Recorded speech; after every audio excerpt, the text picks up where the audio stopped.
I'd rather have my head stuck in the clouds than buried in the mound. Feet touching the asphalt, back will touch the ground. You ops about that trash talk, my hands speaking loud. The crowd sound is drowning our conversation now. I know what I'm about to do, can coma induce. But look, I train not to lose, what else is there to do? I'm a fighter, hard like barbed wire, sharp the same way. I'm tired, but get energized when the crowd say showbiz, boom, baye. Showbiz, boom, baye. My style's impetuous, my defense impregnable. There's no B plan when the A plan is doable. My ritual, jump rope, heavy bag, cutthroat. I'm the best in the world because my ego says so. A fighter, I am lost in this whirlwind, this make-believe world where it's a sin to be a grown man. Look, I never read a book, bruh. I must admit, I'm about that grit and that dumb shit where your head's on some drum shit, body got Bambi legs, ears on some hum shit, later getting medicated, urine on some blood shit. I want wilder power with Devin Haney's defense. Stop. Stop. Stop. Stop. Look. Y'all ninjas know it's showbiz. Putting all you stovetop boys on notice. I'm cooking you and heating up. Son, you dudes like Joseph. Cause there's 5 of you. Even if there's more of you, there's 5 of you, I promise. The top is what I fight for, the game I would die for. Across from me and op, I'd go eye for eye for. The only pop I got is a shot you would drop for. Nothing against pop, let's take a shot after the encore. My life is for my mama though, my kids and the drama show. Fell in love with bitches, I met kissing on Bahama boats. Fuck that bitch, I'm mobbing though, that's what I keep the chopper for. Gray all in the bed, that's what they call me Papa for. Hitting more harder than the least. Marijuana leaf, the public don't believe in me. I'm faster than the eye can see. My style is blue collar, but my soul is on collard greens. And I took her heart with a Chianti and some fava beans. Y'all ninjas know it's showbiz. Putting all you stovetop boys on notice. I'm cooking you and heating up. Son, you dudes like Joseph. Cause there's 5 of you. Even if there's more of you, there's 5 of you, I promise.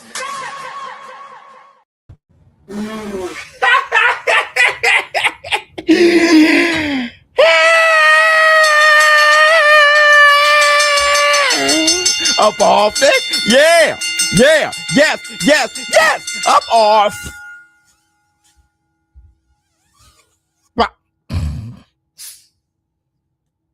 Hey! Y'all know what day it is. Y'all know what day it is, huh? Yeah. Yeah. It's Taco Tuesday.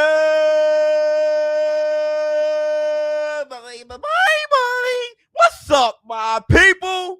This is Showbiz Adult. All right, man, look. Look at who we have here. Let me see who we have up here. Justin. Who else we got? Shit. Hey, Boogie. What's going on with you? Whoops. All right, man. Look, first I want to say this. Everybody, welcome to the Taco Tuesday. If you haven't done it, please close out the chat, hit the like, and give it up for Running Hip Hop. With a laugh under the cabbage patch. She's a pretty lady, and then sign some autographs. The Barrios man boing boing. Hit the nice bell. And wait a minute, we can't do a damn thing before first give it up to the lady. You should let me in. You deserve it. No, you deserve it. Baby. Oh, hit the Tyson bell. Shit. Hey, hold on for a minute. Hold on, fellas. Hold on. Yeah, put it simply in here. I like surprises. I came here for prizes. Big booty and thighs is promising my guys is how I could get inside this. Stupid, I realize this, but there's so much I wanna know about you, but I don't really wanna know. That's what they say. You make it too hard for a nigga. I got you, but I got the time. Let's make it work. Hit the Tyson bell. The lighting looks a little weird. I don't know what's going on. Okay, wait a minute. Hold on. Yeah, there you go. We outside. What do you think can happen when you're outside? You can lose a fight, see a chick, have a con with that vibe. You can ride a bike, see a nigga, and ask him if he's alright. And next he's all right. Yeah, it's a Taco Tuesday, man. I've been doing a lot of adulting these past couple of days. I just had to catch up with a lot of shit, so we had to squat up.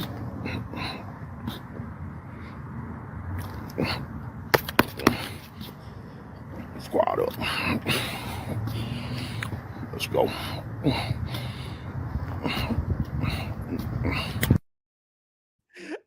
Zoom the camera. I can't. Not with the live stream. How this camera is set up. I can't zoom it in. Let me see. Squat up. You got that right. Okay, we have a few things to talk about today, and that's the Black Tojogas.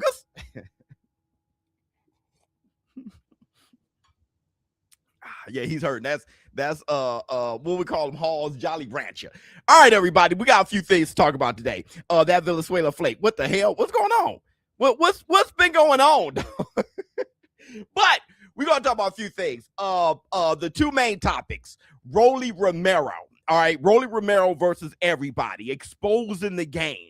He was playing no damn games on The Last Stand, right? Expressed himself, exposing Ryan Garcia, Devin, Deebo, Haney, the American Dream, hit the Tyson Bell, Manny Pacquiao, and many more. And do I think he was telling the truth? Yeah, you know, I think he was. I think he was speaking his truth. Like I said, listen, man, a lot of things could be true at the same time. All right. So whatever the Haneys have as a rebuttal or what they said first on The Last Stand is probably true too. Right. A lot of, like I said, I don't see where, from Rolly's perspective, he is lying. Right. So we're getting to all that. Opetaia. Listen, the whole IBF debacle and Zufa and him being the Zufa champion. He had the strangest post-fight interview with Max Kellerman, hit the Tyson Bell. And we're just going to have to chop that up. And we're going to have to speak on that because from my perspective, I think Opetaia signed to Zufa without understanding that he signed himself away from fighting for the sanctioning bodies, from participating, fighting for the titles. The whole concept of Zufa, right, is that it's one belt. They definitely recognize the reign title, the man who beat the man, who beat the man, plus His Excellency Turki Al-Sheikh being a big portion of the billfold for Zufa. And, you know, he owns ring. So, you know, it's really the ring title and Zufa. Hit the Tyson Bell. That was the idea. It's a league. And I don't think Opetaia understood that. I've been saying it from the very beginning. I don't think he knows. He said that he's going to be undisputed and all that stuff. We're going to talk about all that. Claressa Shields having a debate with Shannon Sharp. We're going to quickly talk about that. It's going to be very quick. Her saying that she thinks she could beat Rolly Romero. Shannon Sharp is like, hey, what the hell? They go back and forth. We'll talk very quickly about that. Manny Pacquiao, we'll probably start with that and how he's looking at his preparation against Floyd Mayweather. We got to look at that or two. We just got some shit. It's going to be a longer show. I think I got like 18 damn receipts. We'll talk about Francis and Ngannou. We got a lot to talk about. But first, we're going to talk about this right here. All right. Let me give you guys, let me just, this ain't even a receipt. First, we got to talk about this right here. All right. Y'all got to stop doing this. y'all, I don't know who, y'all got to stop doing this here. All right. I mean, listen, bro.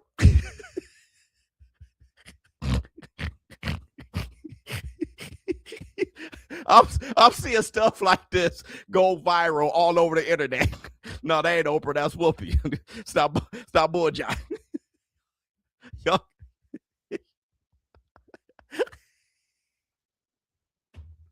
Y'all gotta stop doing all of that. Oh, and I released a snippet of one of my songs on I Do It Myself, the concept album that I'm coming out with, redoing 90s R&B. Let me play you guys a snippet of it now because I totally took Bobby Brown's flow from On Your Own or on my own. The Ghostbusters 2 soundtrack. He did the main song for that. Hey, check it out. Get on the floor. It's time to dance. Let them love you. I knew when I woke up and I saw the sun was shining, I knew everything was better. I knew my time is now. Don't ask me why, made up my mind, things gonna be better. I'm done with all the moping, it's time to make mom proud. I made me a promise to be honest and to not mistreat myself. I told my mirror I got this, ignore the bad comments, cause today I love myself. When they made you, they broke the mold. Let them know, this is my chance. Leave it all behind you. When they made you, they broke the mold. Get on the floor, it's time to dance. Let them love you. Oh, my bad. Busy Brown is all the way back in the Tyson Bell. This has to be the funnest shit I've ever done musically, project-wise. It cracks me up. My son, Kal-El, is my engineer for this. We're in a booth. The booth is down here. It is funny. Anytime I come up with anything, he like, hey, Dad, let's hit the stew. It's hilarious. Let me see. I joined the live and just saw Whoopi.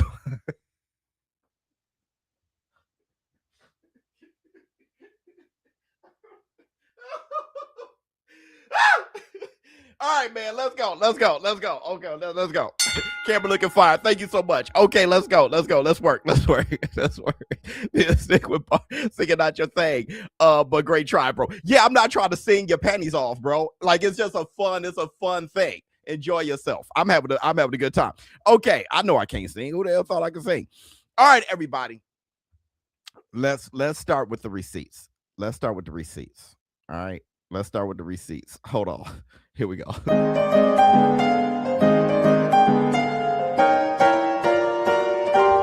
Receipts, motherfucker! Check out Manny Pacquiao in his preparation for Floyd Money Mayweather.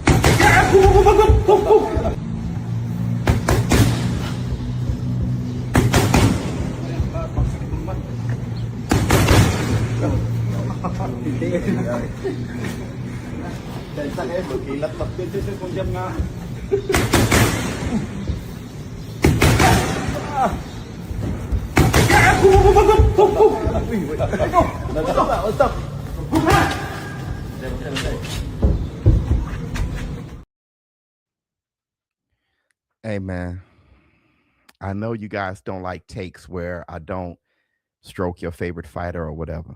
All right. And I was a Floyd and Manny Pacquiao fan before I was Showbiz doing this. All right. So I'm a bigger fan of Floyd Mayweather than Manny Pacquiao. But as a man, I don't really speak on my prediction based on being a fan. A lot of guys get that twisted. So if you can't do this right now, leave. If you're going to be moist or it's like, leave. All right. This is where men reside. So you may have to go for a moment. I'm going to give you some time.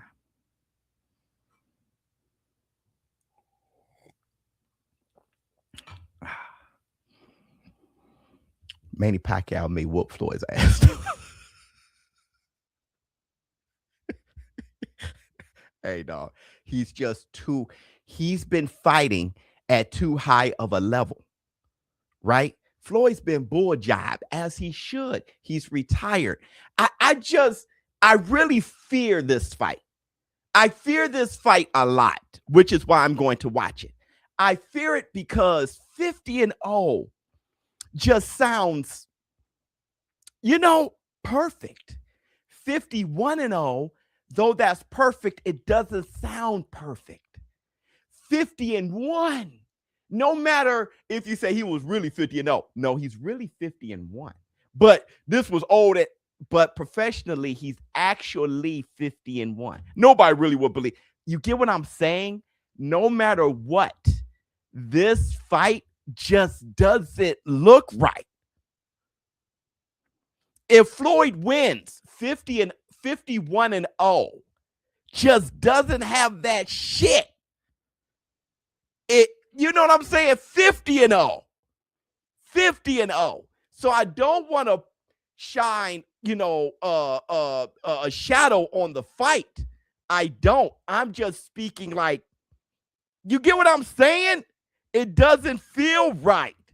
And 50-1 definitely doesn't feel right. We can try to, if he loses, we can say he was actually 50-0, bro. Or if he wins, we can say he was actually 49-0, because who counts Conor McGregor? That's a real 50. You can try, but the record gonna say what it says. And honestly, this shit right here, bro.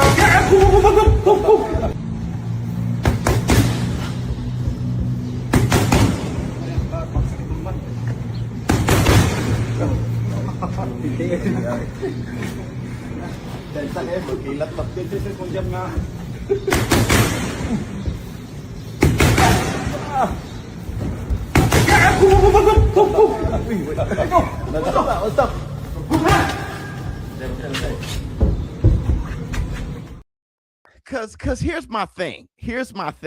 Agreed. Yeah, here's my thing. Activity couldn't beat Floyd when he was prime. But a 50-year-old Floyd, activity can beat that. Even if Floyd is still quick, he's still quick. He ain't the cat reflexes quick. If you think he was, then you're jerking him off at that point. At 50 years old, he's 49. At 49 years old, he's not as quick as he was at 27. If you think so, your palm's hairy. All right. But let's just be serious. Activity can give somebody 49, 50 years old problems. I'm telling you, bro. They both got little aches and pains they got to deal with. Both of them do. He could, bro. I'm just saying I feel weird.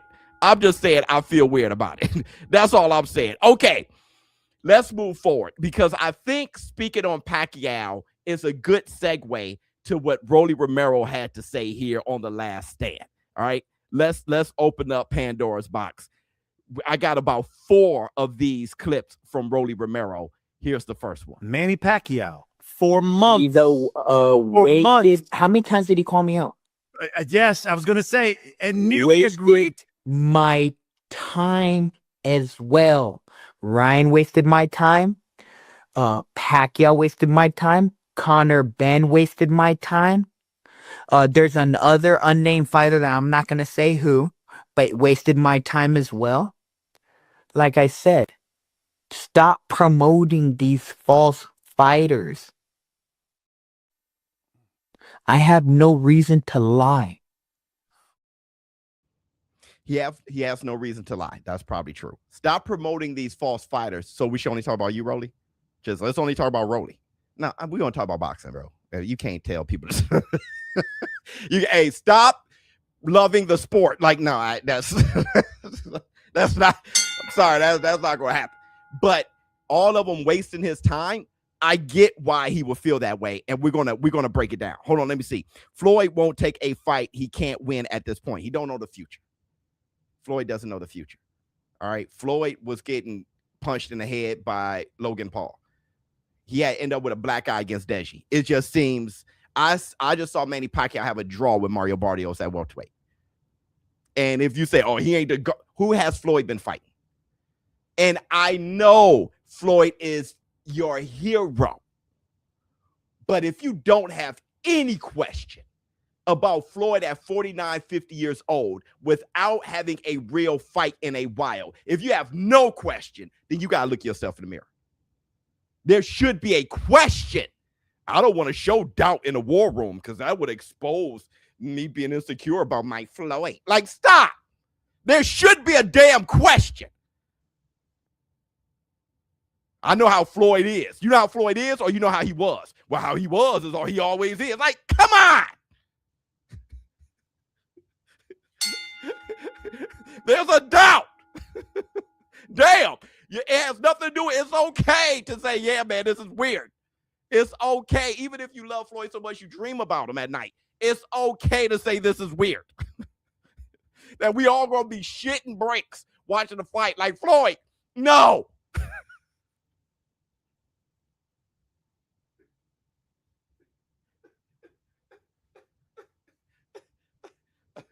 I saw Manny Pacquiao timing Barrios. Not that doesn't mean Pacquiao's better than him. I'm saying shit, man. I'm nervous. Let me see. Did you see Rolly started Bible study with fighters? No, I didn't see that, but that makes sense to me. All right. I'm the biggest Roy Jones fan ever. And I remember saying, Roy, stop. Roy, stop. Roy versus Bernard too. I was like, Bernard been busy. Bernard's older. Roy beat him before. Bernard's been busy. Bernard's been losing. Bernard's been busy. He treated Roy like his little brother that second fight. And it's like, it doesn't mean Bernard was better than Roy at their best. Hell no. Roy showed that he was better than him best for best. That second fight was like Manny old too. I know, Charles. I said that. Manny is old too. He's younger than Floyd, though. When you knock on 50, that's enough. But what I'm saying is 2 old boogers, 2 old snots. Bernard and Roy was both old. But that doesn't mean that you grow old the same way. Like you're not old enough yet, Charles. You're too wet behind the ears. You don't know. It goes like that. You don't stay growing old gradually with the same form and the same. It goes boop, and you wake up and I used to be able to dance my ass off. Now it looks like I have no rhythm because of little aches and pains. My pains can't keep the rhythm. I was just dancing good 3-4 years ago. Then it went boop. You wake up one morning and you can't do shit. Both of those old farts are going to be in the ring, and it doesn't give me any more confidence to not question Floyd at all against Pacquiao because Pacquiao's old too. Come on, man. Your buddy don't know. He's too young. He doesn't know. Okay. Let's move forward. Listen. Rolly talks about Haney. Now, Haney fanboys, y'all tear up. Don't worry, because Rolly's going to talk about Ryan, and I'm going to play that. And then I'm going to criticize Ryan. And then Rolly is going to talk about Ryan again, and I'm going to talk about that again. So no need. If you can't take it, leave. But if you're man enough to take what Rolly has to say about Haney, stick around. All right? Hit the Tyson bell. I'm going to give y'all some time. I'm telling you, for the sensitive, I'm going to give time. I'm going to give time. MC Hammer's still dancing. Not like he was. Genuine still dancing too. That shit funny as hell. Let me see. I know, and not everybody MC Hammer. I know how he was, so I know how he gonna be. And because I know how he gonna be, you'll see. There you go. Let me see. Papa Time is undefeated. I'm telling you, bro. Let me I gotta give him some time. How y'all doing? Rolly beats Haney. Let's give him some time. Yeah, Haney. Because if you're crying, if you're gonna end up crying in the war room after this receipt, I gave you time to leave. I did. Listen, I don't mind people disagreeing. I just can't take, sorry, Mom, bitch assness. It annoys me. It's annoyed me since I was a kid. So I'm just going to wait for the soft. Let me see. Can we see Bivol versus Better BF3 and who you got? Bivol, dog. Bivol looking too smooth out here. Okay, everybody. Rolly Haney. Check out what Rolly had to say about Haney. The one thing First of all, I'm only playing this because he cracked me up. Rolly was so fed up with this Deebo shit that it's the funniest shit in the world. All right. Let's all laugh together. Check out Rolly. The one thing we did discuss with Bill Haney, because he said you were on his Deebo list, his top 10 Deebo list. But can you guys stop calling him Deebo? That's his word. Those are his words. No. Please stop calling him Deebo. Tell me why. Because nobody's scared of him. Why would you be scared of somebody that has no power? When was his last knockout? Like Antonio Moran? Something like that? I'm happy you read that because I did bring that up to Bill Haney. But And his response was, did you see how he stepped to Brian Norman? He said everyone was saying Brian Norman was a big puncher at 147, and he was the bully. he literally wouldn't stop hugging Brian Norman. Please stop doing that. For real, please stop doing it. It's disrespectful to just boxing in general. Is his show. Why haven't they signed a contract? It's been 2 days. Now, from my understanding, he said they did. That it was on you now. No. Who sent the contract? Me. They have not signed the contract yet. Okay? Like I said, the Haneys are very deceitful people. They're filled with lies. And like I said, if I know it hasn't been signed yet, it hasn't been signed yet. Why are we promoting a fight that's not even signed? Have you even thought about how this fight would play out? No. Devin Haney and Bill Haney suing me after he gets flatlined. Whoop-de-doo. So I lose in the favor of the judges. In the favor of the court judges.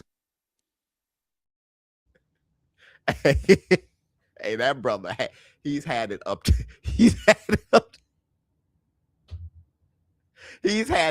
here, bro. Listen, War Room. The War Room knows why. Well, the Legacy War Room knows why I call him Deebo. I started the whole Deebo thing. So let me tell you why. It's like the word woke. Woke wasn't what it is now. Deebo, I called him Deebo before the Regis Prograis fight. And that is because I saw that guy show up and he was wearing like some Lokes and like some West Coast shit, right? A flannel or something. And he looked big as shit. And I was just, it was the weight bully thing. It's like he's Deeboing. He's too big. That's where I was at. Not that everybody's afraid of him.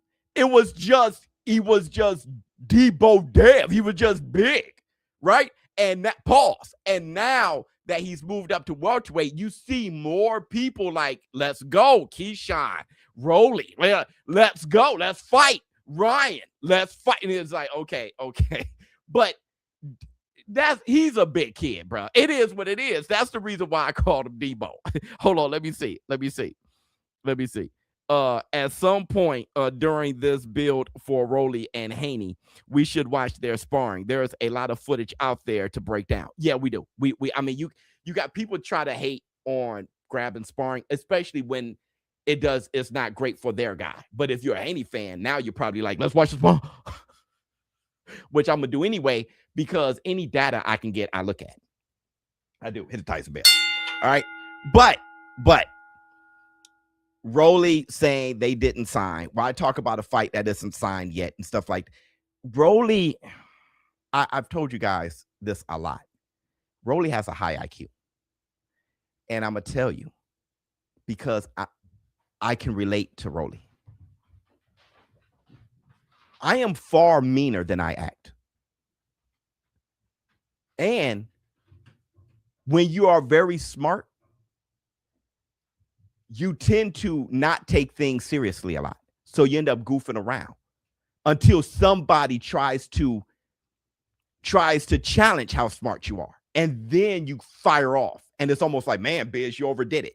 Just let me be in my goofy with the taco hat, clowning around, acting a damn ass and having fun because I don't feel like being what I am.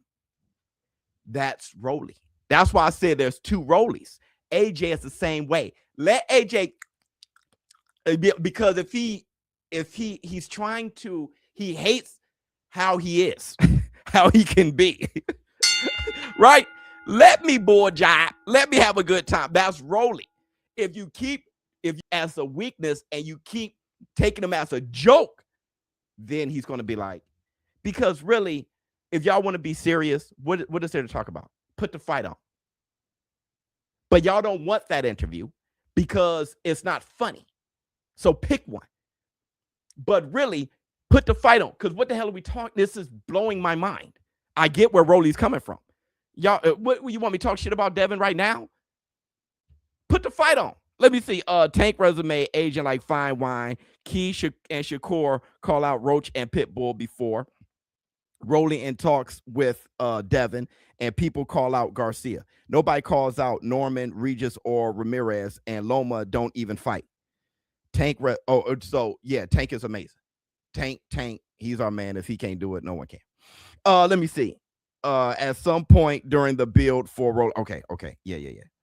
All right. Let's hold on. One more thing. The Biz, love you, boy. Hit the Tyson bell. Okay, let's move forward. Let's move forward. So Rolly Romero speaks on Ryan Garcia, calling him a duck. Let's see if y'all agree. He pretty much said he was a duck. Let's see if y'all agree. Someone else. No. Listen to me. Okay. So I'm gonna explain to you what the deal was, right? So me and Ryan fought, and he had to rematch Haney no matter what. And then we had an automatic rematch clause after the Haney fight. He decided not to fight Haney for whatever reason, or they decided not to fight each other. That has nothing to do with me. That's why I kept helping them promote the rematch. I think Devin should get his fight because he was going to get his fight. But for some reason, they decided not to take it, which made no sense to me at all. So now it was me and Ryan doing our rematch, and we had everything set up. We had even a side bet. We had the venue.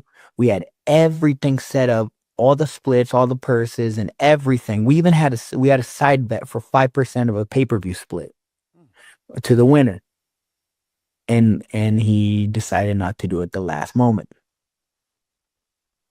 So do not put any lies on my name about anything. I speak the truth. I do not need a lie because I have nothing to lie about.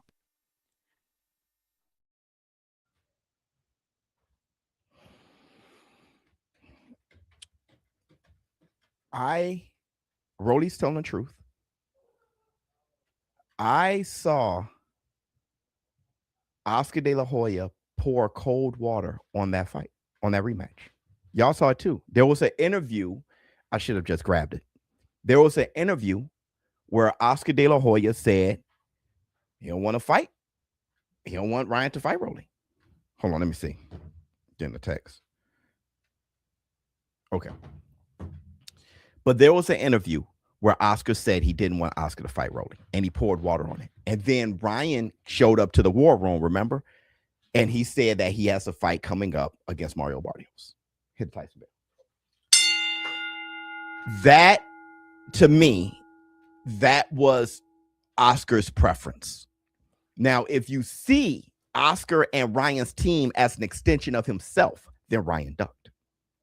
A lot of times, I think these fighters aren't the ones who's actually doing it. I don't think Virgil Ortiz is ducking Boots, right? I don't think Boots ducked Virgil Ortiz necessarily, but their team did. And if you see their team as an extension of them, because a lot of times they end up arguing for what their team is saying. So they embody the duck. They try to make it make sense, right?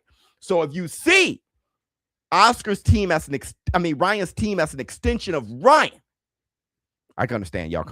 I could definitely understand that. Because why wouldn't you want the rematch, right? Now, what ended up happening is Ryan fought for the WBC title and looked sensational. So, and he's buzzing again. So Oscar was probably brilliant in that decision. Either way, it doesn't stop anyone from criticizing Ryan not rematching Rolly. I think he deserves the criticism. I think. Let me see. Can Rolly beat Shields? We're talking about that. Hit the Tyson bell. Okay. Let's move forward. What I think about Zufa. All this stuff I'm talking about. Take it easy.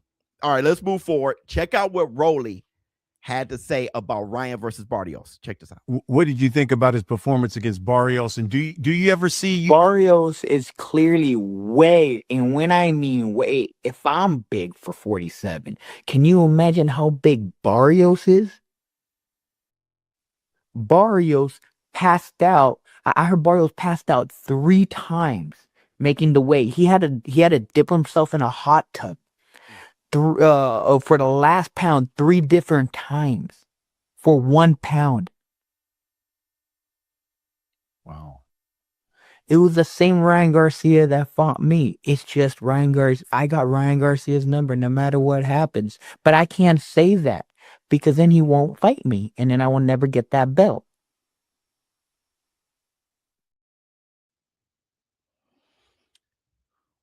Can I believe that Mario Barrios was weight drained? Yeah. I could believe it in the way I believe Errol Spence was weight drained against Terrence Crawford.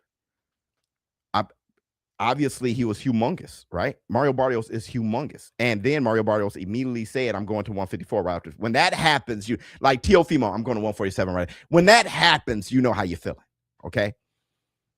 That at the same time, Ryan looked sensational. So both this and Ryan became WBC champion. But at the same time,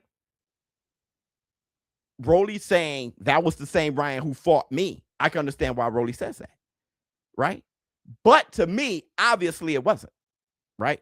Different trainer. He was using his right hand. He was spamming his right hand against Rolly. He only had a left and could. So I see the master. But condition-wise, if he's saying health-wise, not game plan-wise, he was the same. I can understand why he says that.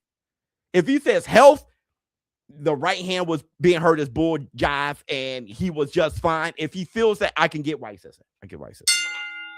Like I said, a lot of times, many things could be true at the same damn time. Hold on. Naoya versus Junto official May 2nd. Quick breakdown. I gave that many times, but Naoya knew A by knockout. All right, let me get my black two sugars. Get my black two sugars. He said, I believe Rolly that. Rolly said he heard that Mario Barrios fainted. That ain't even funny, bro. That Mario Barrios fainted twice. You know what I mean? My thing is this. Mario Barrios, it was mentioned a ton of times over and over again that Mario Barrios was huge. And I heard that more, and I saw it myself. I interviewed Mario Barrios, and I saw the weigh-in. But I heard that more about Mario Barrios this fight than ever before. And he just grew out of the weight class. But that doesn't mean that Ryan didn't look great. Like I said, all that shit, I think a lot of times I think it's everything at once. I really do. Let me see. Yeah, Rolly isn't lying about anything he's saying right now. I've never seen that kid be so concise. I told you that. Listen, man. People only see, and I don't blame most people, but a lot of times they can't see behind the mask. A lot of times I can. When I look at somebody, I'm like, yo, that's a serious person. Just bull jive. But that person ain't playing. That person ain't playing at all. But I get he just wants to keep the peace and he want to keep things light because that's more important than walking around and trying to knock everybody's teeth down their throat. It's more important to keep everybody healthy, keep everybody safe, but that doesn't mean that he's not hiding crazy anger within, or he's not up late studying while everybody else is asleep. And a lot of times that sleight of hand makes you victorious in matchups. Let me show him this. And then when I show up, what the hell? That's why a lot of people are surprised during Rolly's stare downs. When you look at Rolly's stare down, look at that frown, look how he look. It's like, and then all of a sudden he swole up and it's like that. Look at Rolly in the ring. That does not look like, that doesn't look like that guy. Let me see. I saw an interview with Ryan and he heard some things from the Barrios camp. So there probably is some truth to that. Yeah. And it's just like beans in the potato salad. Yeah. And it's just like what Gervonta does all the time. Right. I know your ribs injured. Yeah. I heard some stuff about you, Frank. Right. I got guys here. I got guys there. I got a mold there. All that leads to your victory. It does. It ties back. Okay. Let's move forward. All right. So we're going to move forward. And I think it's a great segue since we were talking about size. Pause. I think it's a great segue to Shakur Stevenson and what he said to Joe Rogan about him approaching Ryan Garcia in a possible matchup. And he's talking, and you guys, because Ryan Garcia shows a kick stream clip of what Shakur said before that. And it's contradictory. And I'm going to break some things down. All right. Here's the receipt. We'll just do me and Ryan Garcia, for example. Okay. I'm going to blow up like 148. He's going to blow up 168 to 170. Now it's like you in a ring with somebody that is like 20 pounds bigger than you. The rehydration clause is kind of crazy, but I will only do a rehydration clause for fighters if I go up to 147 pounds. Because I'm not a 147 pounder, so why would I fight at their weight class where they're comfortable and just make it easy for them? Like, I don't. Fight right here. No, I thought you was big. It's like back in the day, right? It's the biggest fight right here. No, I thought you was bigger than this, bro. You know I'm not big. Wait, why do you think I was big? God, oh man. Wait. I thought you were bigger than that. You're not, guy. You ain't big. Why do you think I was big? He's going to blow up. Okay, let's break this down. 1, I don't have an issue with rehydration clauses. I don't have issues with catch weights. I really don't. If there's a magical fight we can make happen. I have an issue with rehydration clause on top of a catch weight. Now you're just trying to get a dub, right? You're not even trying to fight. You're not even trying to test yourself. Shakur Stevenson said rehydration clause is kind of crazy, but I will only do that if we're fighting at 147. That makes sense to me because Shakur Stevenson just went to 140. And the reason why it was interesting against Teofimo or Neofimo is because Shakur never been to 140 and Neo been there. To one pit stop at 140, go to 147, I will get it. I get it. Not everybody, Terrence Bud Crawford and fight Saul Canelo. He's just rare. But Shakur Stevenson fighting at 147 for the first time with only a pit stop at 140 and do a rehydration clause. I get that. He didn't say a rehydration clause at 144. It's either catch weight at 144 or go to 147. I still fight you, but a rehydration clause. I get that. I get that. Only for him, right? His benefit, because he would never rehydrate like somebody who's been at 147 once or twice, right? Or been at 140 longer. Hit the Tyson bell. And quiet as kept, Ryan Garcia, has he ever made 140? He was always 143, 143. I'm not sure. Has he ever fought at 140? He was always a little bigger, right? Now, here's what, hold on, let me see. They still talking about boxing. Well, they have to. Shakur definitely bigger than he makes himself out to be. Right, he was bigger than, okay. So we're going to talk about that. This is what I'm going to talk about here. Hold on, I think I got something here. Flex on him. I like Broly's attitude about all this. He just wants to scrap. Yep, people even questioning if Shields can beat him. It's disrespectful and delusional. He'll finish her in 38 seconds flat. We'll talk about that, Kane. Okay, here's the thing. Shakur Stevenson, on the other hand, he's not small.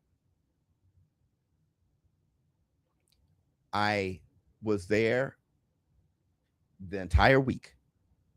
I saw Ryan Garcia many times. I saw Ryan Garcia when he started to cut down to make weight. And the first press conference, when he was upset and he had the t-shirts and stuff like that, he was hungry as hell. He said that afterwards. Like, I'm hungry, bro. I saw him then. I've seen Shakur many times. That's my brother. That Shakur is my guy. And I'm going to tell you, bro, after the fight, he's talking about Shakur on fight night, how he'll look.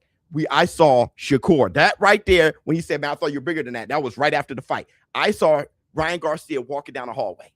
And Ryan Garcia told me, he said, Biz, I couldn't knock him out, man. My hand was hurt. I was like, damn. Anyway, because he knew the bet. I looked at him. I looked at Shakur.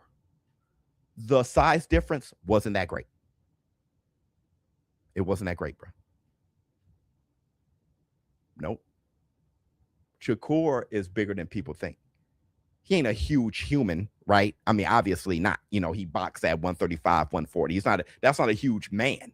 But I'm just saying, neither is Ryan. Ryan isn't a big kid. them two, when I looked at them two, I'm just like, they can fight. You can see them in a ring together. No problem. Let me put it this way. In the lead up to Barrios and Ryan, Barrios was bigger than Ryan, more than Ryan was bigger than Shakur. And that's the Black Two Sugars. That's the Black Two Sugars. That's the Black Two Sugars. Hey, not only does Ryan appear to be slimmer than Shakur, his head's smaller. His face, his jaw, his head smaller. Shakur, Shakur ain't bull jive. Hey, Shakur ain't bull jive. I think T.O. was like, pop, what the hell? Shakur ain't bull jive. Shakur says two things, but I think it's part of his sleight of hand. Floyd Mayweather did it all the time. The brilliant fighters do it all the time. Shakur says a couple things. Shakur told T.O., you thought I was small, didn't you? Like, yeah, I'm not.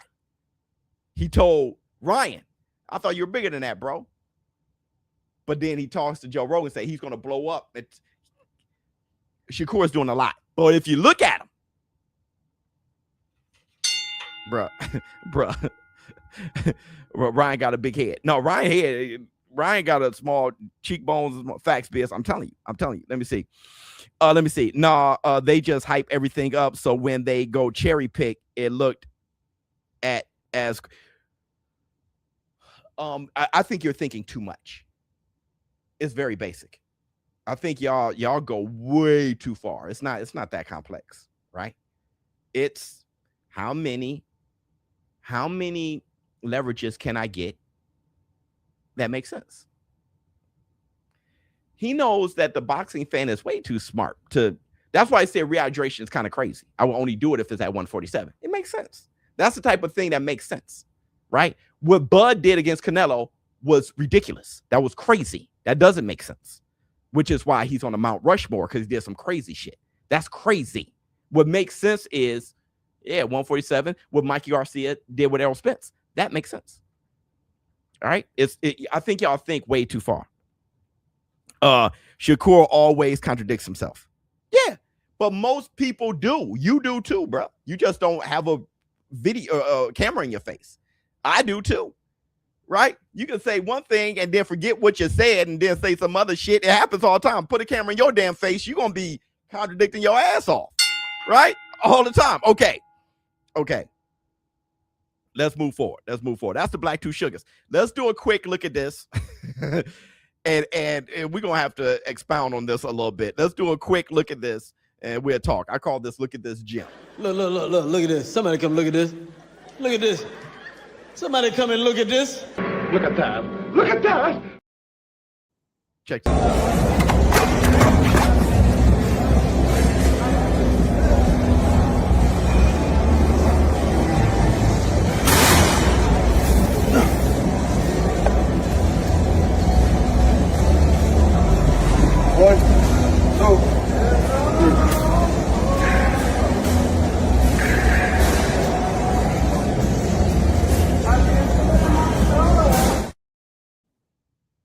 That shit was over when it started. Let me give you a quick bit of advice. Hold on. Ryan is tall, not big. Is like 5'9", 5'10", Curry's 5'7". They right there. Hey, let me give y'all a quick bit of advice. Let me give you Showbiz the advice.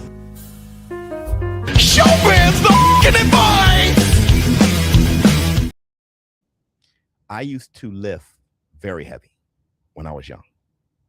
I bench pressed 325. And at the time I was bench pressing 325, I had to bend 175, deadlifting 500 plus. This is all facts. It is what it is. All right. All that did was tear me up.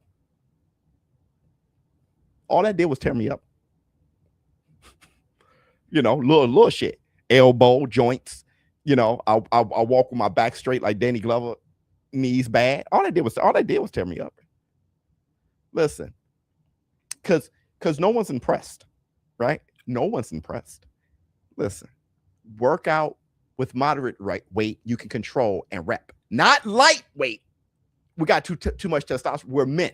All right, not light. We can't, women could work out with lightweight and look like, She-Hulk. We need moderate weight, something that you can push, get some reps off, that you can control, but it has some weight on it. Moderate weight. That big heavy shit, and I'm lifting the gym. You ain't doing nothing but tearing yourself up. I promise you. I promise you. Let me see. Bro, just get a barbell if you can't handle it in a dump. He just wants social media attention. That's another thing. We need to stop boy jack. No one cares, bro. No one gives a shit. We'll look at you lift 500 pounds by, whoa, that was strong. I'm happy I'm not you. Listen, bro. You can put a video out with you bench pressing 600 pounds and everybody would be impressed, but be happy that they don't look like you. Don't have veins from their ear to their collarbone, fit, can't move, can't wear a shirt and look right. You know what I'm saying? Like, we're happy we're not looking like, All right. Let's move forward. Let's move forward. Let's move forward. You're not impressing the damn thing. Okay, everybody. All right. This is very important. I couldn't wait to get to this. Jai Opetaia.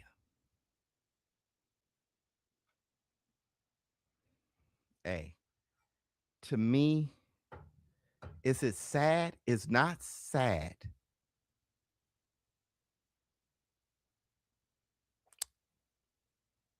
It's cluttered. Let me break it down. Let me break it down.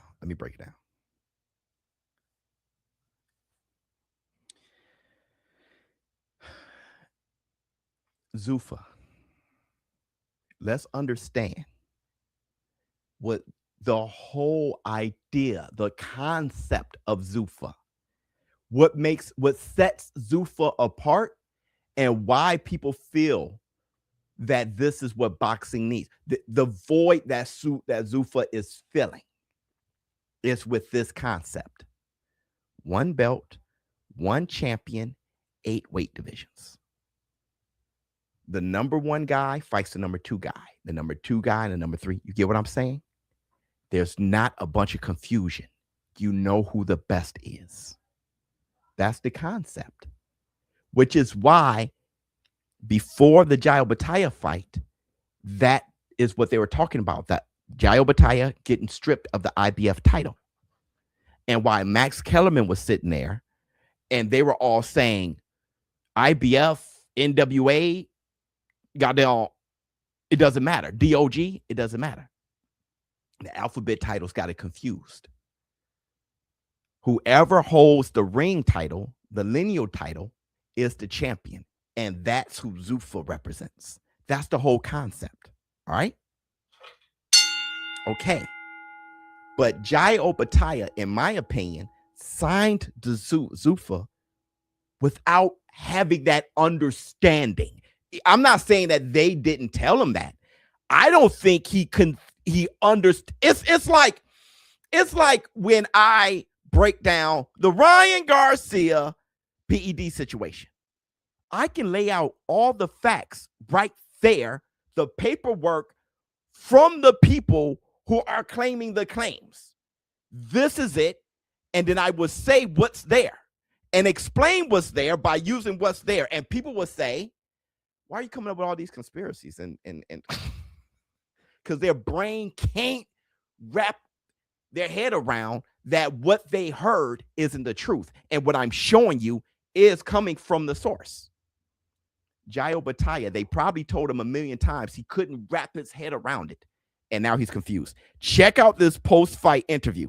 Check this out. Hold on. Here it is.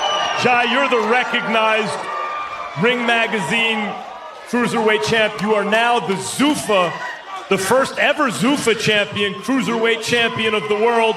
Who would you like to make your first title defense against? Zufa title defense. Man, I'm chasing the belts. You know, I know there's been a lot of white noise and stuff, a lot of stuff on social media, but I'm just hoping it gets worked out and we can still chase that goal. I have not lost track of it, and I never have. I've been stripped once before, I've been stripped again.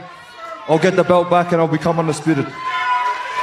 I think you are undisputed. You just don't know that yet. But in the eyes of most boxing fans, you are already undisputed in spite of whatever belts have to say.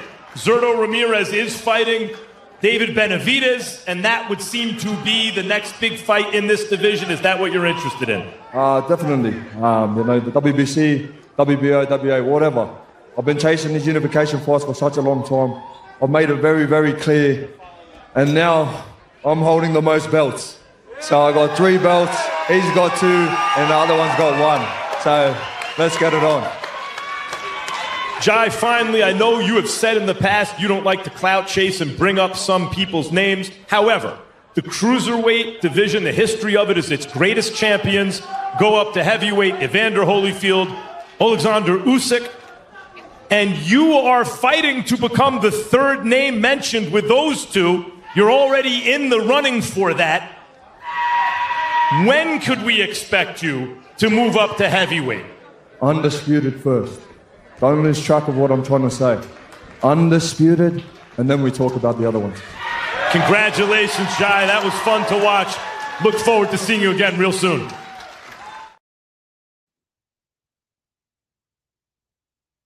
Somebody said,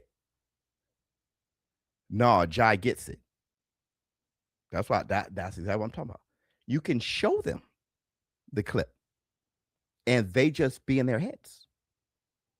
Jai Opetaia said, look at Philo. Thank you. Jai Opetaia said, nah, don't lose track of what I'm saying. Undisputed first. And Max Kellerman is trying to say, you are undisputed. You got the Zufa belt. The camera zoomed into Zufa. And he's like, no, I'm not. Because Zurdo Ramirez, David Benavidez, they're fighting. I'm going for undisputed. No, they're having 2 different conversations. Max is like, no, you're the best. The boxing world knows you're undisputed. No, I'm not. Ah. You are undisputed in Zufa world. And you signed to the Zufa world. But he's like, but not in boxing. Ah, there is no, you're Zufa. He's like,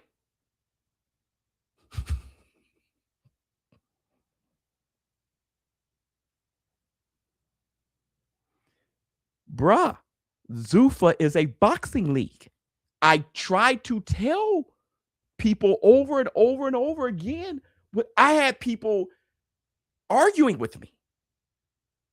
Zufa is not traditional boxing. It's its own league. But that idea is discouraging the big talented fighters.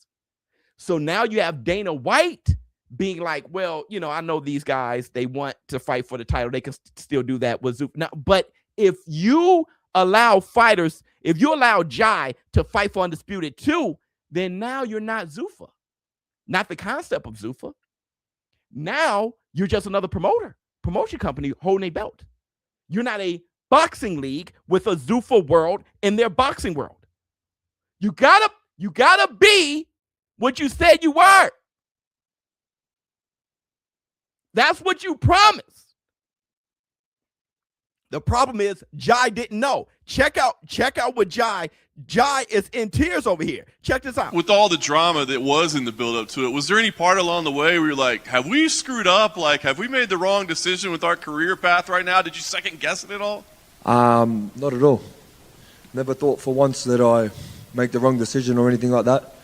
You know, it's just a bit frustrating when the you know, the stuff with the IBF and, you know, just the politics. You know what I mean? Like,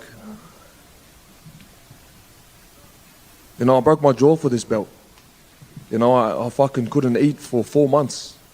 You know, I spent time away from my family, made sacrifices. I missed my nan's funeral. You know, she was in, you know, they don't see the sacrifices we've got to make for this shit. And then just to have a decision, oh, we're going to strip him, it hurts, you know? Like, they don't know the shit that I've got to go through, but, you know, we're here. we live by our decisions and we're fucking ready for the next one. Sorry, Jai. But Jai, you're wearing a Zufa hat and you don't know what. Jai, you misunderstood. Not IBF. Why would the IBF sanction a fight for a company that are saying the ABC titles are shit? And I respect what Zufa is saying and trying to do. I get it. But then IBF should be like, well, then I'm out. The Zufa title is the title. Then I'm out. IBF ain't wrong. How? Well, I'm still going to sanction it. I'm still going to have him be the IBF champion while he's Zufa. He fight for the Zufa title. Max Kellerman said you are undisputed for Zufa. Jai didn't know. He's over here like, man, I sacrificed for the title and they just going to strip me like that? Brother, you stripped yourself. And that's the black touche. Not in a diabolical way. He didn't know. He didn't get it. Let me see. I'm late, but I'm here. We outside. At least, listen, bro. If you're going to be that, if Zufa is going to be that, own it. That's what they should be. And I respect it. That's what they are. They're their own boxing league. There you go. Jai, understand that's where you at. That's why when Jai signed, I was like, I don't think he knows. Because remember when the video came out, he said, now I'm going to be undisputed. It was like,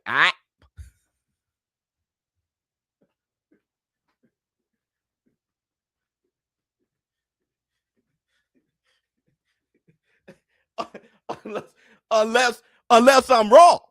Let me know if I'm wrong. Let me get my black two sugar. Let me know if I'm wrong. Let me know if I'm wrong. Max Kellerman, he said you are undisputed. I don't think you know it yet. Look, check. Jai, you're the recognized Ring Magazine Cruiserweight champ. You are now the Zufa, the first ever Zufa champion, Cruiserweight champion of the world. Who would you like to make your first title defense against? Zufa title defense. Man, I'm chasing the belts. You know, I know there's been a lot of white noise and stuff, a lot of stuff on social media, but I'm just hoping it gets worked out and we can still chase that goal. I have not lost track of it, and I never have. I've been stripped once before, I've been stripped again. I'll get the belt back and I'll become undisputed. I think you are undisputed. You just don't know that yet, but in the eyes of most boxers. You just don't know that yet. Max was right. You don't know that you in Zufa world. He's like, but I'm bot. It's not funny. Let me see. We need to end all of the sanctioned bodies. One belt, one champion. I believe that he just didn't understand what it means to sign with Zufa. Only the ring belt man. Okay, so here's my thing, Kane. Here's my thing. Let me help you out with this. Let me help you out with this. He's Zufa undisputed. Exactly. He's Zufa sputed. He's Zufa sputed, dog. That's a new word. He's Zufa sputed. But here's the thing, okay? And I'm gonna talk. Shakur Stevenson had a great interview about the sanctioning bodies. And I spoke to Shushu Carrington. That's my boy. Listen, before all this shit, Bruce Carrington was there. I spoke with Shushu. And I don't think what I say is necessarily the gospel, right? If I say things, I would love to know what the truth is and be corrected on it, right? I asked Shushu. I said, and y'all probably saw it during my live commentary for the Mario Barrios fight. He was a guest. I said, Shu, I was wondering, what is the value of the titles? What is the value to you? And I saw that you were crying holding the title. So it must mean a lot to you. And he said it means everything to me. And I'm like, okay. But Shakur Stevenson says something that made me think about that. Hold on real quick. You're in the spirit world now. Young Guns. Hey, check out what Shakur Stevenson said so it can all make sense. Check this out. The president for the WBC. Okay. Before the fight with Tio got made, I called him and we had a conversation. I said, I want to move up, but I want to move back down for the Tio fight. Mm-hmm. He agreed. He didn't say nothing about no money, no nothing. After a couple of weeks in, after the fight got announced and stuff, he started emailing about $120,000. Mind you, I already paid $60,000 for keeping my belt. Mm-hmm. So I'm like, why the fuck would I pay double now because I'm moving up and you don't have nothing to do with my fight? But after that, we answered to the emails, we asked him, but I really know like he started beefing with Bud Crawford. Right. And that's when $120,000. Okay, hold on. That was the wrong clip. I didn't get the right clip. But that was an important clip. That was a clip on why he got taxed so much for the title. But what he said in that interview was this. He said that the titles, the value of the titles means more to lower fighters. And he wasn't being disrespectful. He said when you get to a certain level, they mean less. Why pay for the titles when everyone knows I'm the best? That's what he was saying. Carmelo Anthony was there, I believe. What he meant was for Shoo Carrington, the belt was more valuable for him. All right? Because it was acknowledgement. Shoo has been fighting blood, sweat, and tears forever to get out there, get his name out there to prove he's the best one. And he finally wins the green belt. And that was a moment of acknowledgement. That was a moment for him to say, I did this for something. Now I'm here. Now I'm the champ. And now I can set a price. I get why he was crying. I get why he was emotional and why it meant so much to him. But when Shoo started winning more titles, and now he has more belts around his torso, and he started getting taxed a bunch of times, and we clearly see him as one of the best on a pound for pound, he's going to start being like, I got enough of an acknowledgement. That's why Opetaia was crying about what he sacrificed for the IBF title, because he hasn't felt acknowledged. That's why he was so emotional at that Zufa fight when everybody came to see him and was cheering his name. Acknowledgement. But once you get to a certain point and you've been rewarded, been acknowledged, starting to get the money that you feel that you deserve, you're starting to get too much money. You're starting to get paid hand like God. No. At that point, you feel valuable already, and you don't need the acknowledgement. And that's the black two sugars. That's the black two sugars. That's the black two sugars. Let me see. You should help push for a Cruz versus Duarte future fight. That fight would be so crazy. I can see it as an all-time great action. That would be great. That would be great. Yeah, 100%. Let me see. No, that's foul. You elevate me when I dump on you. You elevate me, then I dump on you. What? That's not what we're talking about right now. I think you saying no as if we're making a. I don't think you listened to what that whole rant I gave. I think peeps don't know what percentages are. LOL. If you getting paid by Turkey and you getting paid more than ever before, the percentage doesn't go up, but the fee still does. Right. The percentage of how much you get. Yeah, the percentage stays the same, but they get more money. But yeah, 100%. Yeah, that's what percentages mean. Hit the type spec. That's why, it makes sense. But my thing is when it comes to Opetaia and what his journey is, Opetaia's journey is to become undisputed. That's his personal journey. Now, somehow, Dana White is going to express that he's there to rectify that. Somehow he's going, but he can't give too much, because at that point, he has bent the concept of what Zufa really is and what it's supposed to be. All right. So now let's move forward. I think you misunderstood, Biz. The guy said the belts elevate you as a fighter. Then when you're elevated, you turn around and dump on the belts. But what I'm saying is the belts elevate you as a fighter. Yeah, but it's a perception game. So Shushu, the belts gave him acknowledgement, gave him value. You don't turn around and shit on a belt or dump on the belt. What you end up doing is realizing you could have always went home. All you need to do is click your heels 3 times.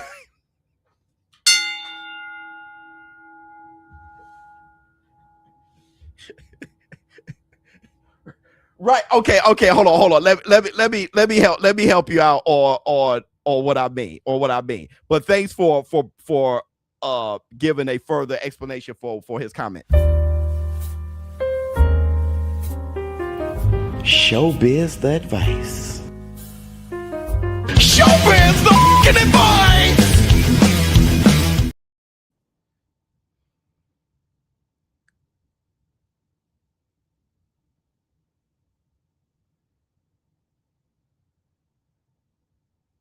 When I graduated, I got a job, right? And I start to move up in my career, right? And then I start making 6 figures. This is before y'all knew. I had the house already. I had the Corvette already, right? I was in front of the fireplace. I was obviously already very successful. I had the white picket fence, all the stuff already, right? And I chased all those things, not only for security, but for value. I realized that because I started to proudly say what I did for a living. When I asked for a loan, when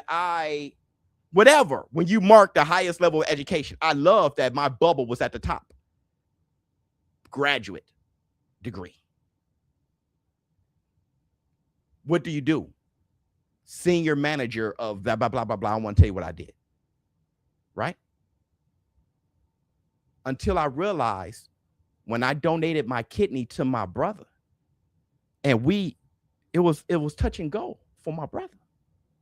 I realized what my value really was. It wasn't what that job gave. It wasn't that I colored a bubble of graduate degree. That wasn't my value. I shine more light on the world now with just this camera and what God gifted me. So that's a deeper point I'm trying to make. When you're like, now I'm a champion, bro, you always was. And then once you start paying out the money and you get this belt and this belt, and you start realizing I've been a champion. That's the Black Two Sugars. God did. I'm telling you. That's what I'm saying. Because what they're actually taxing, what you're actually paying for, is self-appreciation. I mean something. I did something. And it means so much that you can actually put a dollar amount on it. Now give me $120K for it. For you to know that you did something. That's all that means. Hey, you did something. You know now you did something. That's all that is. It means so much. That's why social media is everything, because social media feeds off of your insecurity and your want for acknowledgement. I got 20,000 likes. I went viral. I got 18 comments. Let me put a picture of my food, a picture of my family, a picture of me sitting here like this here. Because everybody want to be worth something. You have people in the comments, Showbiz, your eyes big, you're ugly, your rap sucks, your song that really, Showbiz, can you acknowledge my comment? And even if I acknowledge it by being irritated, I got acknowledged today. That's what that is. And it means so much, you can put a price tag on it. And that's the Black Two Sugars. Let me see. The belts were earned, not given. It's not like the sanctioning bodies did you a favor. Once you get that level of achievement, everyone knows you're the best, belt or not. Yep, at that point, fees feel like unnecessary taxes. Exactly. Let me see. They need to do school for boxers so they understand how the business works, so they can make better moves. I'm saying. Let me see. Like Shakur said, it was double than before, like it didn't make sense, but it does because it is a percentage. Well, we don't know if his money doubled. He's saying you don't know how much he got paid, but you're saying that you think his money doubled, right? You think that his fight against T.O. doubled from his last purse. We don't know that for sure. Once you feel like you can confidently say the people find you great, you start to care less about literally owning the belts. I'm saying the belt is a liaison for the moment. You don't think I'm great? I have a belt. Now think I'm great. Say I'm great. Once you hear that you're great enough, you know what I mean? It's not dumping on the belts. Is you having an understanding of your self-worth. All right. Okay. Everybody, let's move forward. Let's move forward real quick. Let's move forward. Check out this back and forth between Dana White and Eddy Hoyne. Let's start with Dana. Well, I'm 4 fights in. Imagine when I'm 44 fights in. We'll have all the best guys here. All the best guys are going to be here. We've done 4 events this year. Nope, we ain't. Flex on him, my brother Trigger. Hold on, we gotta stop everything for this right here. Something great. Bang, trigger tai chi. But trade day, only met easy pay day. He said, why you preaching today? Love it, bro. Love you, boy. Hey, brother, you and I know how successful you are. You know exactly what I'm saying. Something great. Bang, trigger tai chi. But trade day, only met easy pay day. All right, check it. So I respect what Zufa is trying to do, but is it really good for boxing without having all the fighters? We'll never get all the fighters essentially.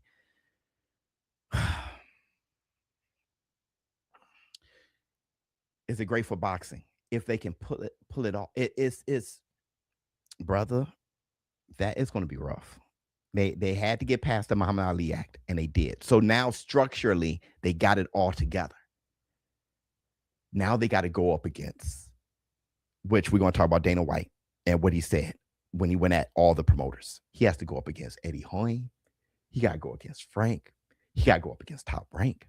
He got to go up against the PBC. He got to go up against Golden Boy, right? He has to convince the fighters that all this shit I'm talking about with the belts and all shit.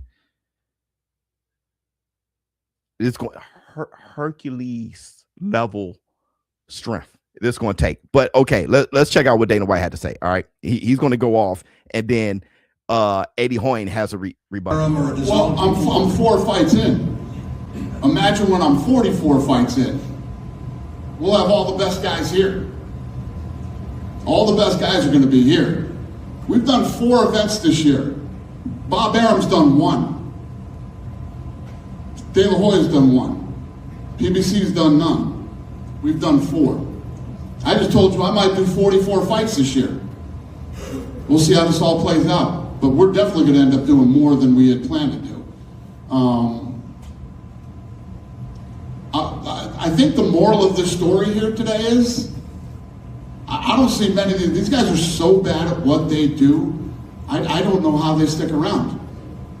I don't know how any of them are literally going to coexist. And they can do whatever. I mean, there's no barrier to entry. You can, you know, they're just really bad. I mean, I don't, you know what I'm talking about. I don't have to fucking tell you. You see it, you feel it. You've been in the business. I'm just blown away by how really bad it is. I don't know how many more times I can beat a dead horse here, but yeah. You're asking me about Bob Arum. Bob Arum's been in the business for fucking 50 years. He put one fight on this year. He doesn't have a TV deal, as far as I know. Does Top Rank have a TV deal yet, anybody? I don't even have a TV deal. What am I going to work with him on? He has no TV deal. Guy's been around for 50 years or more. No TV deal. De La Hoya? Don't even get me fucking started on that guy. Right? PBC hasn't put a fight on.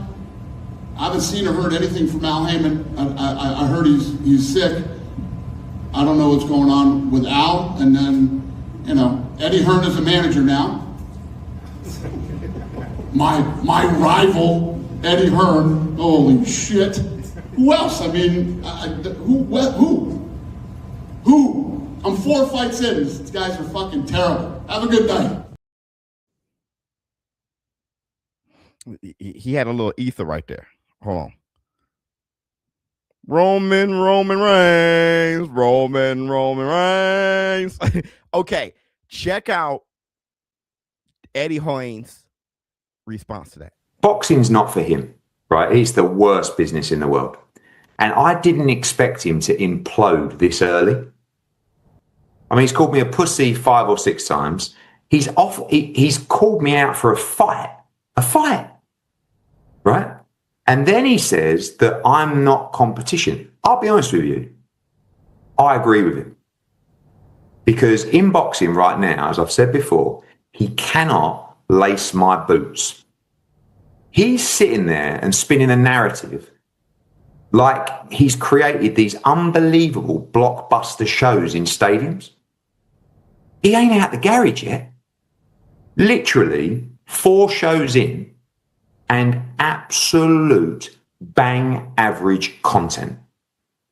I mean, to say that we aren't a competitor of his just is the most bizarre statement, because we're coming off sellout shows in the UK, sellout shows in America, you know, big world championship fights. He's literally, I mean, the best way that I could describe what Zufa are doing at the moment is if we were in COVID right now, I would actually say they're doing okay. And of the 4 cards that I've seen, nothing. Talk about, I haven't done anything or impressed them. What have we seen? But honestly, if you listen to it, it is literally like every show they've done is a stadium sellout with pound for pound stars in unification fights, and it's just set the sport alight. They have done nothing at all. He said they had COVID cards. It's crazy. COVID events is crazy. All right, hold on. Yes. Oh, let me see. Off topic. I did like Cody get man. Drew McIntyre's the truth. While you bored, I hear you, dog. Is Turkey co-sided data? Yeah. Okay, so like I said, everything is true. Everything is true. They're both right. Okay. Eddie Hearn, Dana White can't start comparing what he's doing on a Sunday. Let's keep it up. Come on, dog. All right. And I love boxing, but yo, that Sunday was diabolical. All right. So he can't, because he didn't want it to bump heads with UFC. So he can't compare what he's doing with what legacy boxing has been doing. Granted, he doesn't have the roster yet. Eddie Hearn is right there. But at the same time, you got to be realistic. It's going to take some time. Now, I saw a lot of you guys in the war room talking about how tough this is going to be. He hasn't gotten out the garage yet. He's stumbling out. He's trying to get out the garage, right? Because his biggest sign in Opetaia has no idea what the hell's going on. He's teared up at the post press conference talking about undisputed. He has no, you get what I'm saying? So it's rough. It's rough, and you're gonna have to convince, like Max said, you don't know you're undisputed yet. He not only do they have to convince the fighters, they're gonna have to convince people, because right now is confusing, but you're trying to get to a place of erasing confusion. So this little, it's like, what the hell, right? It's gonna be rough. It's gonna be rough. And as they try to get out of the garage, sanctioning body's gonna be like, we ain't y'all gonna have to work with that Zufa. Y'all gonna have to work with that Zufa title and work with the ring and see if you can convince some people. At the same time, His Excellency Turki Al-Sheikh, he's put on ring cards, right? There are still ring cards that is a part of legacy boxing. So it's not like all of the attention is on Zufa. It's going to be rough, all right? But at the same time, I mean, it's, Eddie Hearn is a big elephant right now, right? And he's flexing on Dana because Dana challenged him, right? But it's going to take Zufa some time. The thing is, how much time do they have? That's the Black Two Sugars. It's how much time do they have, bro? Let me see.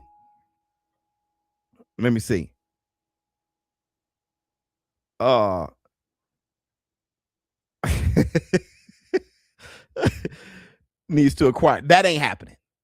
That ain't happening. That ain't happening. Right? I don't know. Okay. At the moment right now,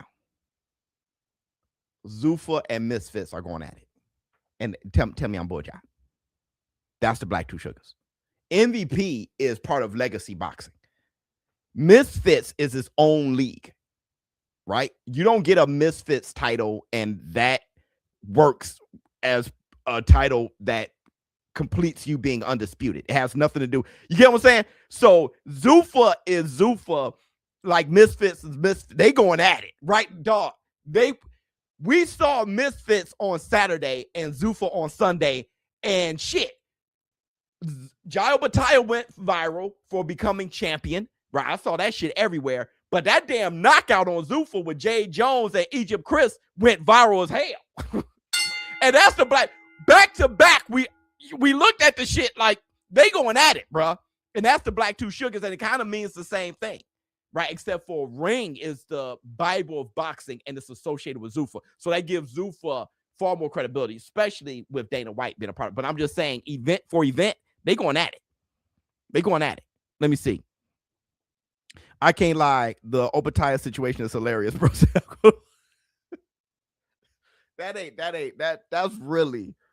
That's really unfortunate. It's unfortunate that he doesn't know. Not unfortunate that, and I listen, not for nothing. Just a side conversation. Just a question for you guys.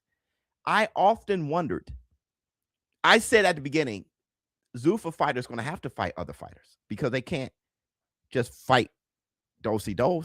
But when they fight other fighters, it has to be on Zufa, right? Like, I don't think, can Opetaia fight on a PBC card as a Zufa fighter? I think he has to fight on Zufa. So if David Benavidez beats Zerto and he wants to fight Jai, I think he has to fight him on Zufa. I think Zufa should be on DAZN. The black and white thing it's just a marriage to me. Let me see. No. Okay, so ring. There you go. I just want to know. That's the caveat. Okay, ring. Right. So you can have right. It'll be a ring card.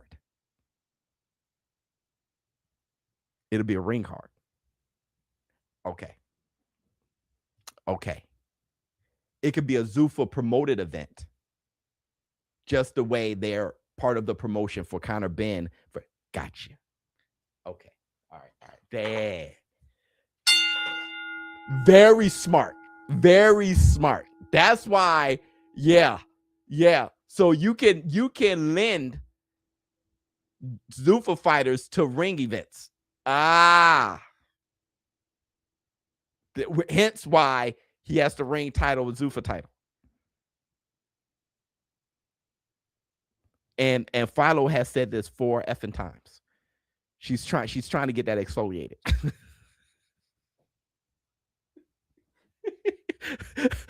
Philo been trying to get that exfoliated about 18 times. Nobody, and I'm still not going to give you an answer. I'm still not going to give you an answer. I don't want to say anything that's a lie because I guess that I'm not going to guess shit. Okay, everybody, let's because I got to pick up Knox in the box. Let's start making lemonade. Okay, so Shannon Sharp said this to Claressa. Well, I said Rolly would beat you. Yes, I believe he would stop you. Yes, in a 12-round fight. Yes, I believe Rolly would stop you. So did you say that or no? I said he would beat you, but I do believe he would stop you. A stop you was a knockout, right? Okay, TKO, KO, whatever you want. Hey, they throw the towel in, whatever you want to use, term you want to use. No. Okay, Unc wasn't lying. Okay. Listen, I'm about to say where I stand. All right. I'm gonna say where I stand on this. And I'm gonna say this extremely clear. Everybody, listen to me very clearly, because I don't want to discuss this. I really don't. There is no way in hell am I going to have a serious conversation about a man punching a woman in the face. And I mean that from the bottom of my heart. I am not going to have a damn serious conversation about a man stealing off on a chick. It ain't, I can give a damn what. Thank you. Yeah. Thank you. That's where I'm at. That is where I'm at. Claressa can feel how she feel. Or whatever Claressa feel, Rolly can't respond because at the end of the day, you can say that a million times, but we ain't gonna discuss a man punching a woman in a mask. It's just not part of the discussion. So it's not worth my time, bro. Since you put it like that, yeah, I'm not on that. I'm not on that. So let's move forward. Keyshawn Davis. He said this. I feel like you called out every name in the book: Lewis Crocker, Haney, Pitbull, all of them, man. Any response? Any response in the DMs? Anything? I definitely got a response, and I definitely got a date too. You know what I mean? I'm telling y'all that right now, and I'm definitely coming back sooner than y'all think. You know what I'm saying? That's why y'all see me doing a little politic in the gym right now. It's politic, but I'm staying sharp for real. You know what I mean? So don't get that fucked up, chat. I'm staying sharp. Got something coming up.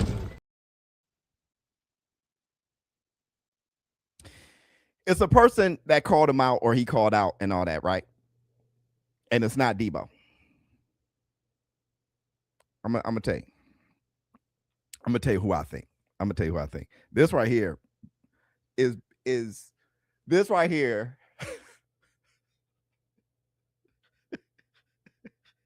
is why the war room is totally diabolical. This is precisely why we can't be serious for 10 seconds. I gave y'all my best. I gave y'all my best. All right, hold on. She needs to stop calling men out there. I'm saying she's creating the silly conversation. I'm not conversating. I'm saying me. Y'all can converse all y'all want. Jump on X, jump in the comments. She can say it if she wants. She can say it. Now I sound like Scooby-Doo. That's when y'all got me sounding like Scooby-Doo. It's really not a conversation we should have. It's really not. All right. She can talk all she wants. I'm not discussing it. Okay. Oh shit. Hey, hey, brother, love you, boy. Hold on, brother. You stay right there. You stay right. Sit down, quick, Joe. They used to call me Crazy Joe, but now they can call me Batman. Hey, Joe. Joe, stop beating the kids. Joe, stop beating the kids. God damn, Frost, this tastes good. Precisely. Joe came at the right time. That Ike That I'm not talking about that shit.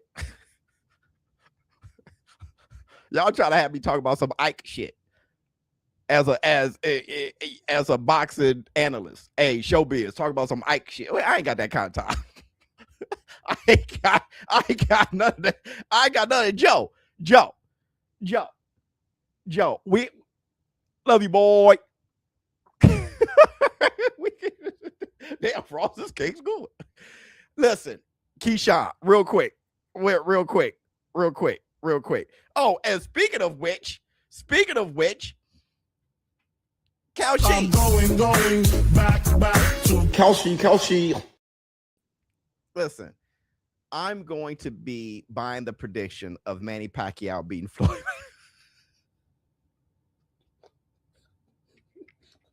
Hey, I'm gonna be buying up now. If it get closer to the fight and it looks like I can trade that prediction off because I already made money. Like, I'm treating Kalshi like the stock market. I really am, bro. I'm investing and I'm trading and we working just like that. March Madness is up. I'm working. All right. I know Kalshi. My agent say, hey, talk boxing. All right, because that's what you. Now I'm a March Madness. I'm up. I'm getting to the bag on Kalshi. All right, but you guys hit the link in the comments below. To Kalshi, add Showbiz to the promo code to get $10 on your $10 trade. All right. And listen, anywhere across the nation, all 50 states, Kalshi is available for you. All right. Everybody. Kalshi. I'm going back to Kalshi.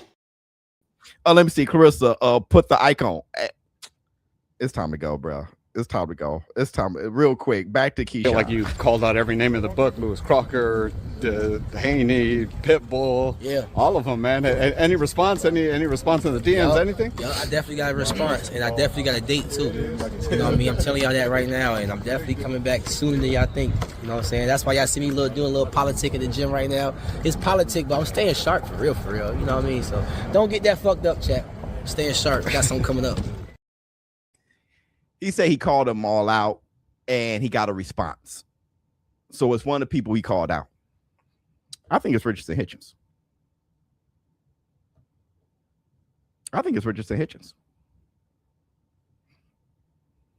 And all would be forgiven for the whole Duarte thing.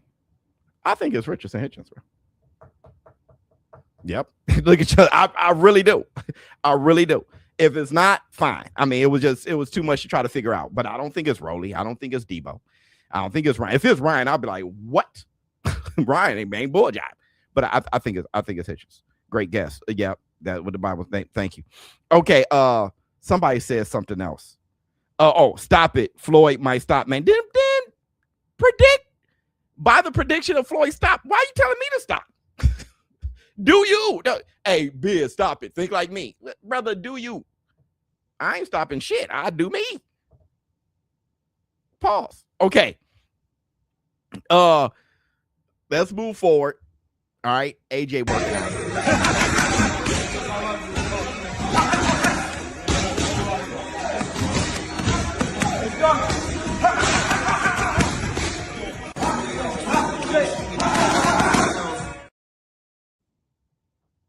Oh, you feel like it's Crocker? Yeah, that's a good one too. Yeah, it could be. But I thought Crocker didn't respond. He was out there in the ocean, like, damn, right? But if it's Crocker, okay, facts. Listen, Sophia, I still think I could be wrong. Okay, it can have a different effect. I still think whoever, I would not want to be the first opponent AJ fights when he get back, and that's not even funny. That's not even funny. He's in the gym where I listen, bro. There's no way. If somebody gave me a call and I picked up, like, what's going on? And we got a fight for you. Oh yeah? Who? AJ. I not like hit me up when he got it out. When he done caved somebody else's jaw in like a cash register, you go ahead, you hit me when that the hell hey, whoever that is a hey, bro, it's gonna be diabolical. Is that a cricket on my door? I think I got a cricket on my hold on, y'all. Hold on.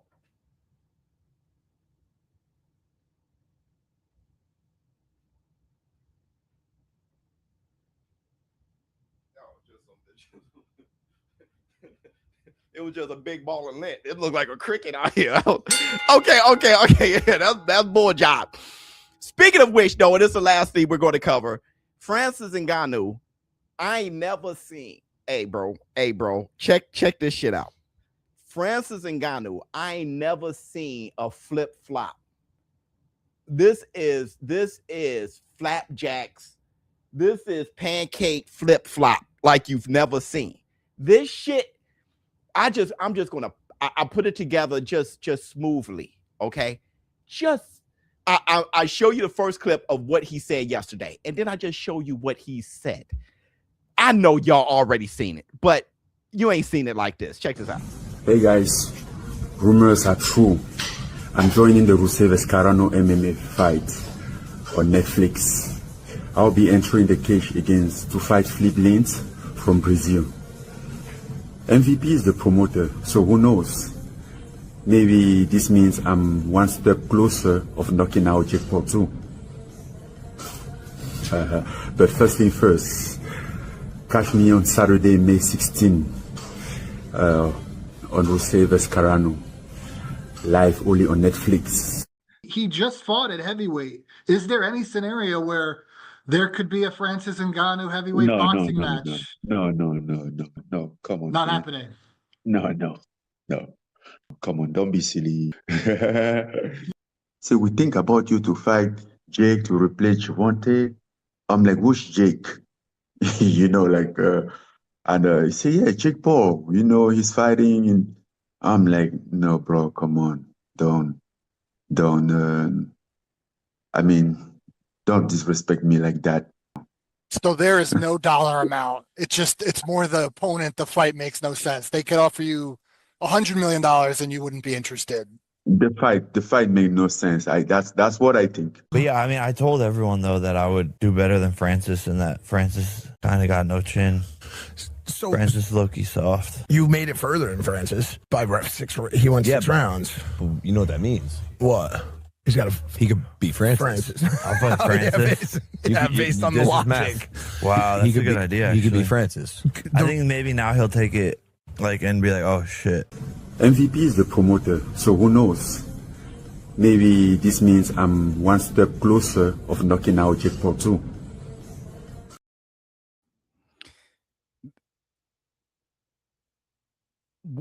Somebody, is that AI? If that's AI, I was about to say that is the biggest flip. What was that? I hope it was AI. Because if that's real, I've never seen a flip-flop like that ever in my life. If that's AI, they got the hell out of me because that was clean. I ain't never seen, he had an earpiece and shit. I ain't never seen a flip-flop like that. A semi-twist. Oh, you mean a cartwheel or semi? Was that real? No, it's not AI. That was real. Then, brother, come on, Francis. Come on, Francis. I can't tell anymore. It's not AI. I'm an expert in AI video. Then money running out. Then come on, Francis. Come on, Francis, man. That you can't flip like that, bro. You just said it was disrespectful and everything, and now you initiating. Francis. And I'm gonna be honest. I got Jake. Hey, let me tell you this, bro. Let me tell you this. Jake was about to survive against Tank Davis. He was going to run around and cover up, and Tank wasn't going to be able to reach and hit him clean because AJ didn't knock him out. He was wide awake. AJ hit him and broke his jaw in 18 places, but he was like, wow. He took that punch. He was going to put his dukes up and cover up and survive 8 rounds. And all he needed to do was survive, because if he survived, then Tank lost. People would be like, Tank could knock out Jake. Brother, it'll be, when you don't want to fight, it's hard to knock that person out. You lost your mind. How? How? All he needed to do was cover up. Run around and cover up. And then hold little Tank and everything. He wouldn't be able to beat him up. I probably not. But I'll tell you this, he would survive. I just saw how he could survive. Run around, cover up. Tank doesn't punch a lot, right? Throw a big punch, Tank move out the way, then he take a step back and he'll throw a big, and then he'll cover up and block and just stay like this. While Tank is digging at 150 pounds, bro. While Jake is 225. He will make sure he survives. He wouldn't have to run that far either. He could lean on the ropes and Tank try to get to his jaw and he just all covered up. Like Shaq did with De La Hoya. And you look up and the fight's over. And it's like, damn, I tried to, but he just covered up. Hey, Jake will not win, Biz. Taco too heavy on your head. Jake would not win what? Which one? Because I didn't say he'll beat Tank. I bet he could cover up. Shit, that shit sound good. Well, it doesn't matter. How about that? Because Tank didn't fight him. But I can definitely see how that happens. Just cover up, and I can see how that happens. Just be a heavyweight and cover the hell up. If AJ did knock him unconscious, I think Tank, he could cover up and Tank was going to punch through. I know y'all love Tank to death, but I don't think he punched through his arm and knock him out. If AJ hit him square on the jaw as a heavyweight, one of the best heavyweight punchers in the world, and he stayed conscious. Let me see. Did you talk about Claressa? Yeah, I did. Let me see. That lunch changed his whole month. I don't know. Okay. Another thing.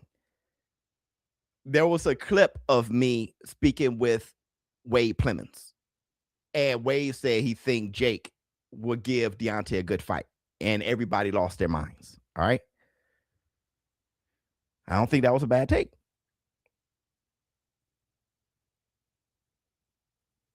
I don't think that was a bad take. I don't think it'd be an action-packed fight. But once again, if Jake is running away from AJ, he's going to run away from Wilder. And Wilder feet ain't on that. Wilder feet ain't on that, bro. You see Wilder's last fight? Wilder feet legs are exhausted. Jake, well, if he ran around versus Wilder the way he ran around with AJ, that shit could have went 7-8. I'm telling you, he showed that he could run and run, bro. He might get one. He said he might get one. If he hit Wilder flush, let me see, Jake. Y'all don't get what I'm saying. Y'all think that I'm saying that he going Larry Holmes Tank and like fight. Y'all don't think. I bet no Jacob. I can't go that far, but I bet you he can survive. I bet you he can survive. He could probably survive the whole 8 while you bull job. Wilder don't be cut off the ring and shit. He'll survive the whole 8 while you bull. I saw Wilder his last fight on the windmill and sitting here like this here and real stiff. And hey, man, yo, check out that. Watch that fight. Watch that fight. Wilder was like this here. He didn't snap the right. He was like, bruh, you do that with Jake. Jake go running around and he's like, come on. Brother, I not to be bull job, I saw it. What y'all want me to do? Just say some corny shit? Like, I got to say what I saw, bruh. Let me see. Wilder would kill him. If Jake tries to beat Wilder, Wilder will catch him. If Jake is swinging on Wilder trying to beat him, then Wilder can do this and be like, bam. But if Jake is running around and diving at his little legs like he did AJ, he messed around, break his knee. He dived at it, charge his leg, Wilder legs come together like this here, and he fall to the side. Yo, if he doing that charge at the leg and fall shit and running around, they going 8. Yo, y'all don't get what I'm saying. Y'all think I'm saying that Jake gonna come in like Mike Tyson and rip. I ain't saying that shit. I'm saying he gonna run around and dive at his.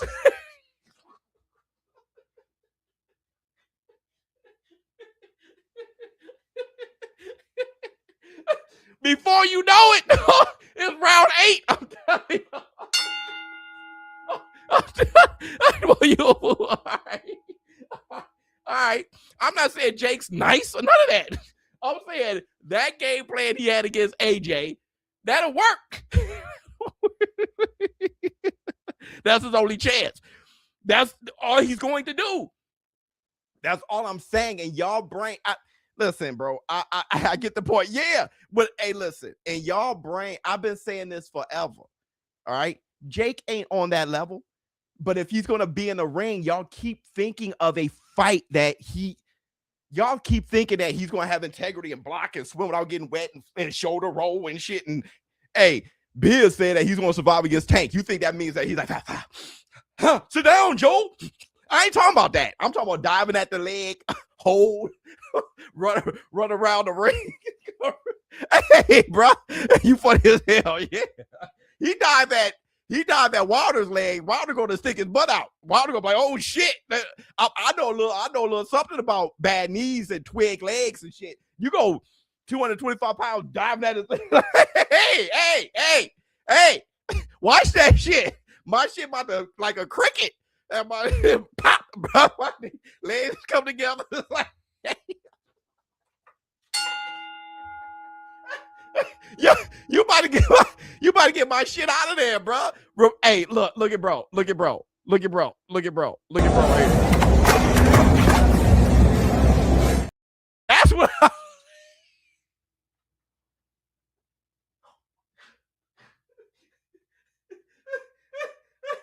that's what I'm bull job. That's what I'm bull job. Okay. The last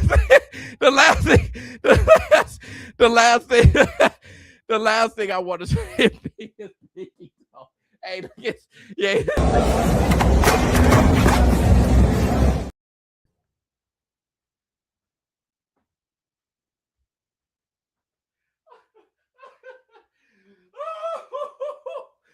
Oh shit. His ring toe's toenail bed is black as hell. The pinky toe doesn't have a toenail bed. That shit's off. That weight gave him a flat tire like a mofo. Okay. Last thing I want to say, we did something incredible, War Room. All right. We did something unheard of. Okay. I was looking at my analytics, and you can check it out yourself. Go to my homepage. We have a Showbiz the Morning podcast regular live stream show that did 50K.